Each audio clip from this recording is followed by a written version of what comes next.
اليوتيوبر M10 واللي يعتبر من أقوى اللاعبين في سيرفر مينا نزل فيديو في قناته يقول فيه أن رومانسي عطاه تحدي يلعب ضد 4 بنات ويفوز عليهم.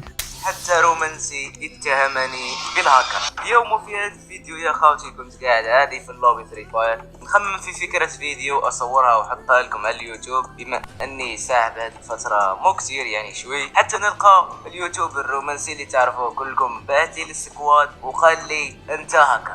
ما عرفتش خاوتي، حتى وحده هكا جا قال لي انت هاكر. المهم خاوتي بلا ما نطولوا في المكم مع الحوار اللي دار بيني انا ورومانس. وامديس وي يا رومانس، واخوي السيرفر كامل يحكي لي انت تلعب بالهاك وبالزيت بركت الدنيا. لا اخويا انا اقوى لاعب كلين في السيرفر.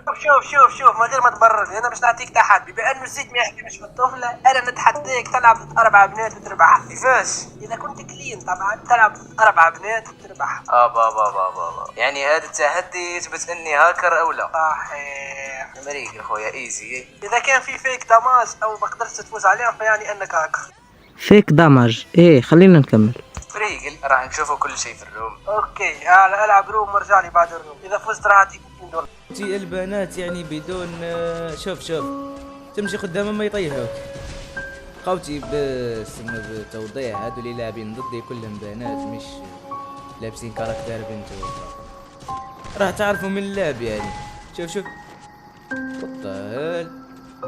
وين رايحة الزون يا اهبطي.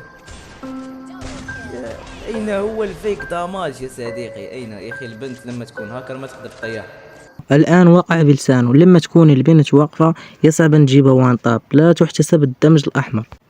هذه كيلي وهي واقفة وهذا مزيت، فهمتم يا إخوان؟ هو حاول يضرب الرجلين بعد ما فشلت محاولته في أن يضربها وان طاب، وهو رجع الآن يضربها وان طاب ولم يحتسب الدمج. أما في فيديو M10 جميع البنات كانوا يتحركوا، هانتم شاهدوا معي. أما هادو مش بنات بس كاركتر وبس. شوفوا يا إخوان، هاي اللقطة دي لما كيلي كانت تتحرك جابها وان طاب، يعني الإيم ذهبت عند الرأس. أما عندما تكون واقفة مثل هون يصعب أنك تجيبها وان طاب، ما تحتسب بالدمج الأحمر. وهانتم يا إخوان كانت واقفة جابها هيتشوت ولم تحتسب.